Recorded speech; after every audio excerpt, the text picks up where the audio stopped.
Chris Sewall here, baseball card collector, investor, dealer, in that order. Welcome, everyone. I wanted to share 3 different collections that I bought recently that I thought were quite unique, like they're things you don't see very often. A lot of the individual cards are not rare. You see them all the time, but as a collection, I thought they're impressively put together. And yes, again, something you don't see very often. Bought it from 3 different viewers of the channel, so I'll share the financials on all 3. And we have a 90s collection, a vintage collection, and a modern collection. Hope you enjoy. All right, we'll start with the 90s collection, and this was sent to me by David Bruno, who I've done a bunch of deals with through the mail at this point, so thank you as always, David. It's a 1991 Pro Line Football, which is an interesting set because it's really one of the first sets ever to feature autographs, and the autographs were on the back of the card, which was sort of a strange decision, but yeah, that's what they went with. It's really sort of a set ahead of its time. There's 300 autographs in the autograph set. This collection included 222 of the 300 autographs. Now, it's not a particularly popular set, given that it's one of the first autograph sets ever. That's because it's sort of weird. The front has no information on the card. It's just a photo of the player. They're often in like weird poses, and then the autographs are on the back. I can't even think of another set ever where they just chose to put the autographs of the player on the back of the card. As you can see here, very strange decision. I would have loved to be in the decision-making room at Pro Line when they went with that. You can see every once in a while the players sign the front, but for the most part, they always sign the back. But yeah, I don't know why they went with that. And again, I think no other company has ever gone with the sign the back of the card as the plan. Now, I've owned many of these cards over the years, but I've never seen a collection with this many of them in one shot. 222 of them. And the biggest names were not in there. Like there was no Jerry Rice, Emmitt Smith, or Troy Aikman, or O.J. Simpson, I think, is in this set. None of the biggest names, but there were some names. The box on the left in the top loaders were mainly the commons. The stack I'm looking at here are sort of the, not stars, but recognizable names. Carl Banks. If you were a big fan of football and around the late 80s, early 90s, you'll recognize a lot of these names. Jerry Glanville was the coach of the Falcons for a while. Jackie Slater, I think, might be a Hall of Fame tackle for the Rams. Dave Craig, Cornelius Bennett, Steve DeBerg signed the front. Jay Schrader. But so what's interesting about some of these cards, or what's cool about some of these cards, is that a lot of these players don't have any other autograph cards from their playing days, because card companies weren't putting out autographs in the 80s and the early 90s. So for a lot of them, this is their only pack inserted autograph card. This stack here is the biggest names in the collection. Randall Cunningham, very popular quarterback for the Eagles. Joe Theismann, Super Bowl winning quarterback for Washington. Ed McCaffrey, he was a very good wide receiver, and this is his rookie actually, but he's also the father of Christian McCaffrey, so a couple things going there. Jim Kelly, 4-time Super Bowl loser, unfortunately. He's in the Hall of Fame, and he signed the front. This Jim Lachey, who I think he's a Hall of Famer, linesman for Washington. Anthony Munoz is a Hall of Famer. Lineman for the Bengals. Bernie Kosar, very popular quarterback for the Browns in the 80s and into the early 90s. This is Paul Warfield. He's a Hall of Fame wide receiver. He actually played I think more like in the 70s. He was actually retired in that photo. Thurman Thomas, Hall of Fame running back for the Bills. Gale Sayers, he was also retired, and he's a Hall of Fame running back. Played in the 60s for the Bears. Warren Moon, Hall of Fame quarterback for the Houston Oilers. For those of you older football fans. Bruce Smith there signed the front, and John Riggins, Hall of Fame running back for Washington. So yeah, so there's some Hall of Famers and bigger names. So I paid $1,000 for the collection. Most of the commons, if you sell them individually, sell for like $1 or $2. Some of the mid-level names are more in like the $5 to $10 range, maybe a little more at times.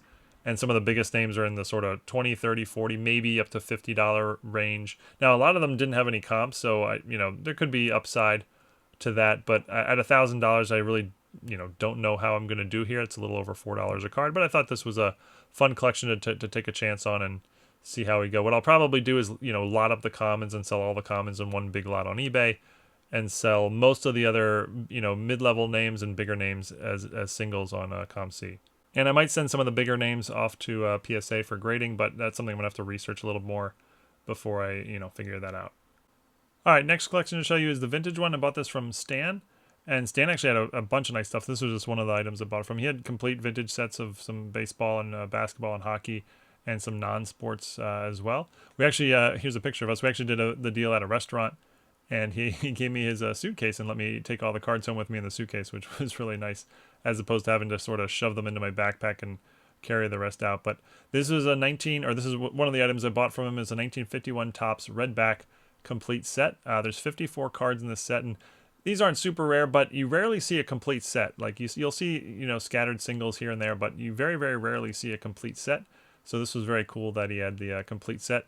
And, a lot of people think 1952 Topps is the first Topps baseball set. They actually made baseball cards 1 year earlier in 1951. They had actually two sets, a red back and a blue back. It's sort of like the cards are more like for game purposes than, standard collectible baseball cards. But yeah, this is the 1951 Topps Redback complete set. 23 of the cards are graded, and they're graded by CGC. And there's some Hall of Famers in here, and there's some decent grades, sort of a mixed grades. But you can see here's Yogi Berra in a CGC 7. That's one of the best cards in the set, and a very, very strong grade, near mint 7 for a 1951 Topps card. Now, they weren't all near mint. The Yogi Berra is actually, I think, the best grade in the set. Most of the cards are sort of in the 3. There's Phil Rizzuto in a 3.5. He's a Hall of Famer. Most of the cards are sort of in the 3, 4, 5 range, or even less. There's Early Win, who's a Hall of Famer in a CGC 2. So it's sort of in general, it's sort of a lower to mid grade set. But yeah, there was, like I said, the Yogi Berra was a 7. There's a couple other exceptions that are even a little bit higher, in the 7 range or the near mint range. That was Ralph Kiner, who was a Hall of Famer. And there's Bob Feller in a 3 as a Hall of Famer. And it was sort of a tough item to price because you can find completed sales of a 51 Topps Redback set on various auction sites, but they're never CGC. They never have CGC graded cards. There's a Gil Hodges in a 7.5. They'll usually be all ungraded, or they'll have some PSA in there or some SGC. Very rarely, there's Duke Snider in a 4. Very rarely will they be CGC graded stuff in a complete 51 Redback set. So there's Monty Irvin. That's actually a rookie Hall of Famer in a near mint 7. So it was a tough item to price, but we found some comps and did our best. And the fact that it's so mixed grade, there's a lot of 2s, 3 level stuff. But look, you got 3 Hall of Famers in near mint condition there. So a tough item to price, but I don't exactly remember what we landed on. I think we valued it at about $3,000. And I paid something like 70 to 75%, so 2,100 or 2,200 in there probably. I don't remember exactly because I bought a bunch of things from Stan, and this was just one of the items, but it was roughly in that ballpark.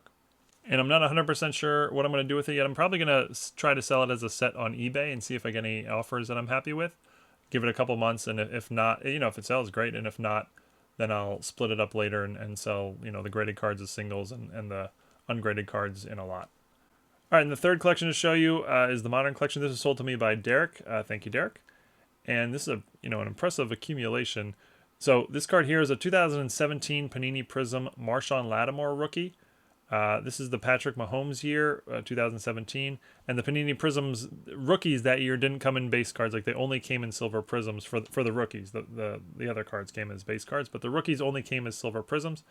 And Marshawn Lattimore, who you may or may not have heard of, he's a cornerback for the Saints. He's a solid player. He's a 4-time Pro Bowler.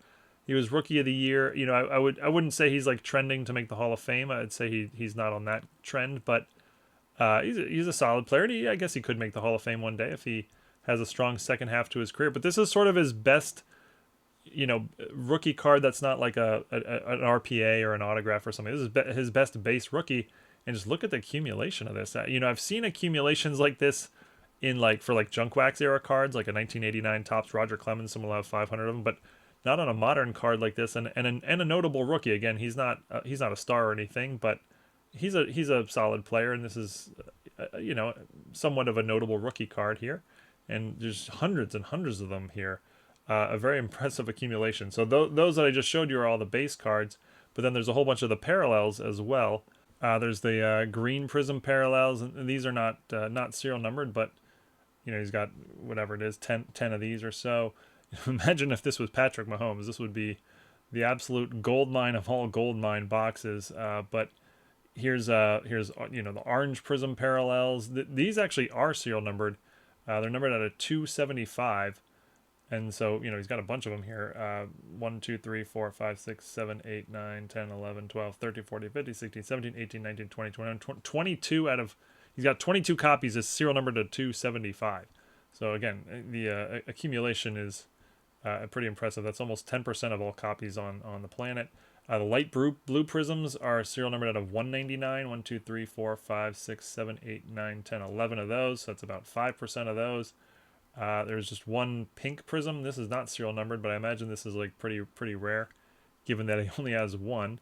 These red, white, and blue. These are actually not even prisms. They're sort of like base-looking cards, but there's 10 of those parallels. I think these are the disco prism parallels, maybe not serial numbered, but 15 or 10 to 15 of these. There's this next one's the green scope prism. These are numbered out of 99. He's got 3 of them. The blue, I think this is called the blue wave prism, maybe. Serial number out of 149. He's got 5 of them. Purple, what is this? Purple crystal prism, maybe. Serial number out of 75, and he's got 4 of them. So that's 5% of them. And this red power or something prisms numbered out of 50. Then he also had some of the cards as autographs. These are all same card, but basically the auto version. 1, 2, 3, 4 the silver prism autographs. 1, 2, 3, 4 of the pink prism autographs. 2 of the green scope prism autographs. Those are numbered out of 99.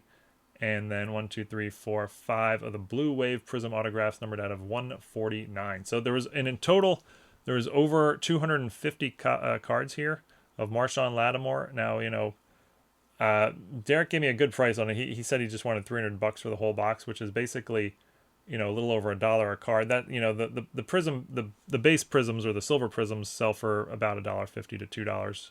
So that was a good price he gave me. I don't know what I'm going to do with it.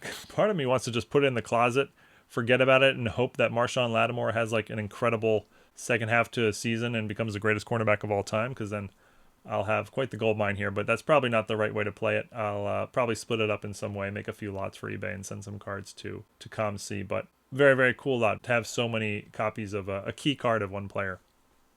But that's it. Thank you everyone for watching. Hope you enjoyed, and thank you to David, Stan, and Derek for selling me your collections. Really appreciate it, and very cool and unique stuff here.